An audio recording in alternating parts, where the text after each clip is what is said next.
Good morning, good evening, whoever you are, wherever you are, whatever you might be doing. We wish to welcome you to the Silverlight Show. The Silverlight shines to illuminate that which lies hidden in darkness. For those of you tuning in today, we welcome you in. This is going to be a controversial show, but when have I ever shied away from that? You see, we're getting all these different days of remembrance and months of remembrance and all these sorts of things we are supposed to do in order to remember the injustices of the past. There's nothing wrong with that per se. I mean, Black History Month. Yes, the black people went through a heck of a lot of really nasty things. Jewish History Day. Yeah, the Jewish people have been through a lot of really nasty things. And most importantly, lately, they've been going on with this First Nations, Aboriginal, whatever you want to call it, remembrance. And that's because a lot of these things are being uncovered from the 60s and 70s and earlier, where the children of the First Nations were treated really grotesquely. And there's no other word for it. It was absolutely horrible, and no child should ever have to go through that. It's something that should be remembered. Jewish people have a saying, we will never forget. And that's just meant to apply to the fact that these events happened. But it's not a sentiment shared by everybody in the same respect. And this is what is beginning to disturb me. Yes, it's important to remember, and it's okay to feel a little bit off, but I'm hearing a lot of, you need to remember, and we need to do this, and we need to make reparations, but I don't hear a lot of forgiveness. And most people around were not involved in those atrocities. The Jewish people are not pissed off at Germans. They're not saying, oh, all Germans are bad. No. They are pissed off with, the mustache-wearing little dictator from the 1930s and 1940s. That's the person they're pissed off at. That's the person they say never again about. Other groups, not saying that they're not as smart as Jews. No, everybody's as smart. But they're not at that phase yet. They're still at the angry phase. And it's really tragic to see that they're so angry that they want to say, we're still down. Critical race theory, for example, one of the biggest fallacies of the modern world. Lovely tagline to it. If you don't believe in critical race theory, that makes you a racist. No, that means you have a different opinion. And critical race theory has so many holes in it, I would rather be pragmatic about things and say, yes, injustices did happen in the past. There is no question. However, I come from a line that we've never owned slaves. We never persecuted any First Nations. We never did any of that.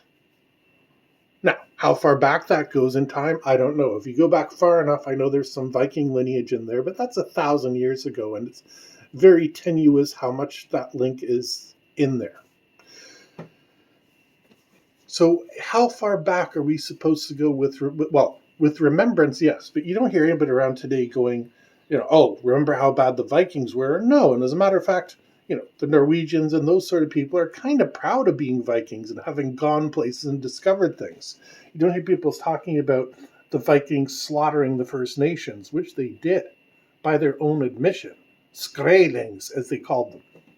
The first encounter they had, they went after them with their axes, and the First Nations responded by shooting them with arrows.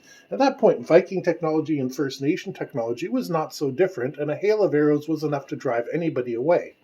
Just ask the French at Agincourt. Their heavy knights could stand up to it, but most of the rest of their forces couldn't.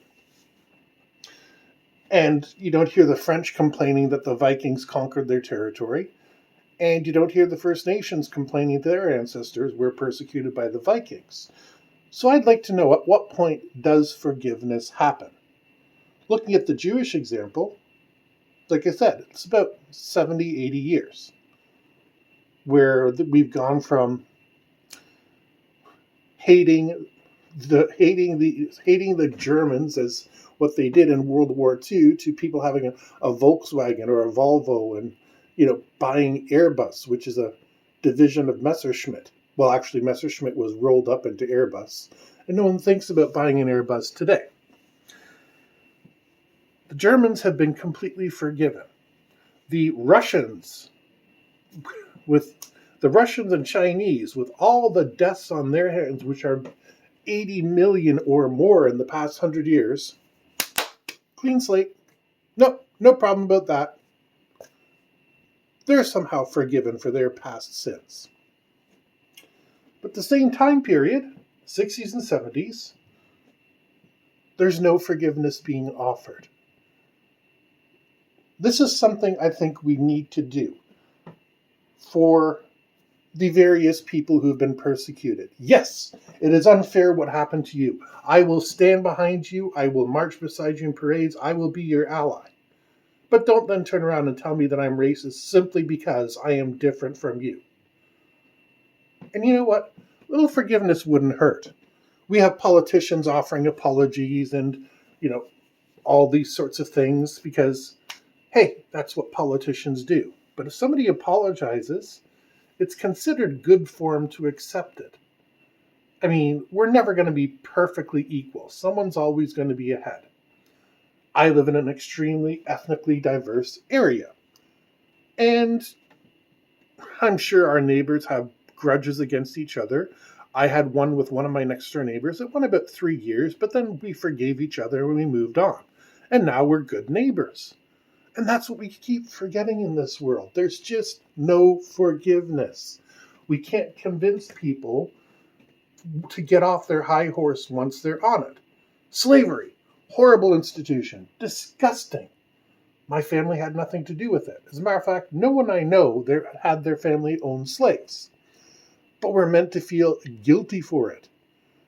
Yes, let's keep Black History Month. No question about it. There's importance to studying Black history. There's importance to studying all history. And a little bit of knowledge of African history, Caribbean history, and all that sort of stuff is a valuable thing.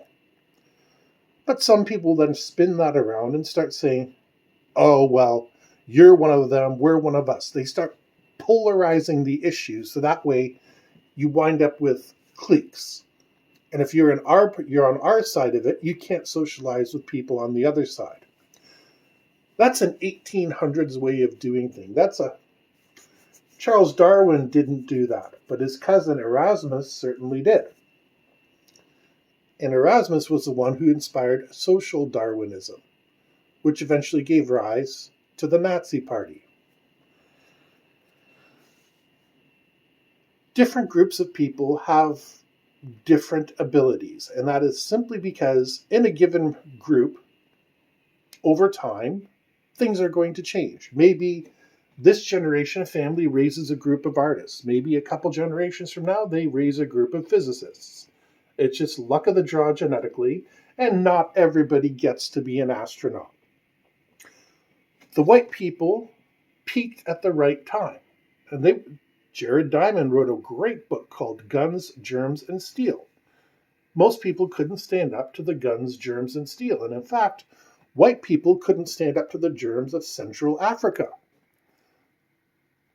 The slave trade was around for millennia before white people were even considered. The Sumerians, the Chinese, they all had slaves being imported before whites did anything about it. It was the European nations that were the first to come out and outlaw slavery.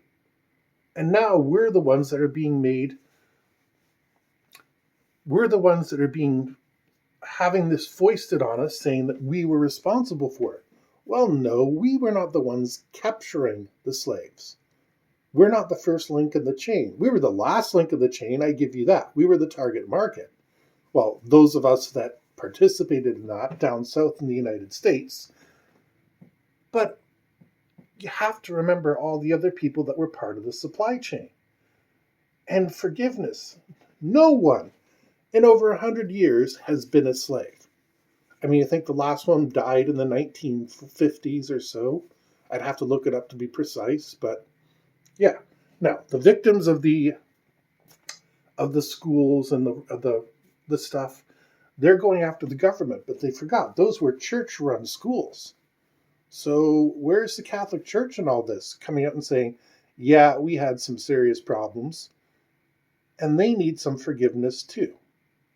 It's just, I don't know why. People have forgotten the idea of civility.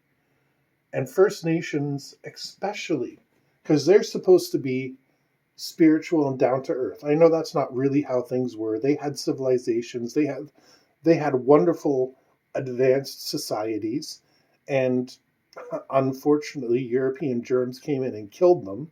So they went back to a pastoral existence, because that's kind of what you do when a disaster strikes. But no intention was meant there. The germs got out of us, they got into the native population, and yeah, bad things happened from there. People didn't even know what germs were back then. So for that, yeah, there's no amount of apologies that will ever make up for it. But the cycle of hatred and anger has to stop now, because we're setting everything up for a couple hundred years from now that there's going to be another cycle of hatred. Remember what their ancestors did when most of our ancestors didn't do it. Most Germans did not participate in the Holocaust. Even the soldiers fighting on the front line, no matter how much they believed in what the leadership was telling them, they were shocked when they were shown what was going on in the concentration camps. The Holocaust, the Holodomor, all sorts of horrible things that happened under various regimes, these have not been forgotten. The Holodomor has a bit, but I'm doing my best to keep it in our living memory. And we cannot forget. We cannot afford to forget these things. But, just for once, it would be nice to have a leader on the other side accept the apology and say, we forgive. Because so many people are not responsible for what he went through. But we're still offering an apology. This all comes about because my 9-year-old Filipina daughter was made to write "I'm sorry" on a representation of the First Nations, and she was told to write down what her privileges were. What? This girl is 9 years old. She had nothing to do with things. And I mean, it's disgusting to see. Okay, yes, I want the impact there. Yes, it's nice she said sorry, but she's a 9-year-old writing it on a piece of paper. How much do you think that's really going to sink into her head? Not much. She's going to be playing with toys and Barbies and stuff. And they're targeting the wrong people. The place that I live in, like I said, has a lot of minorities. How many of them do you think were responsible for locking people up in residential schools and concentration camps? And the answer is very few, if any. Very few, if any, were even alive back then. Very few, if any, had any input into the system. But we are the ones that must bear what has happened. And that's why I'm saying, if you're listening to this, I am sorry. But the same token, I want forgiveness. Because that's the rational thing to do. You don't bear a hatred forever, especially once somebody offers an apology. You forgive. You move on, because we're all part of the same society and we all have to work together. Thank you for listening to what may be the last episode of the Silverlight Show. If you enjoyed what I've said, please like, share, and subscribe, and we hope you have a fantastic day.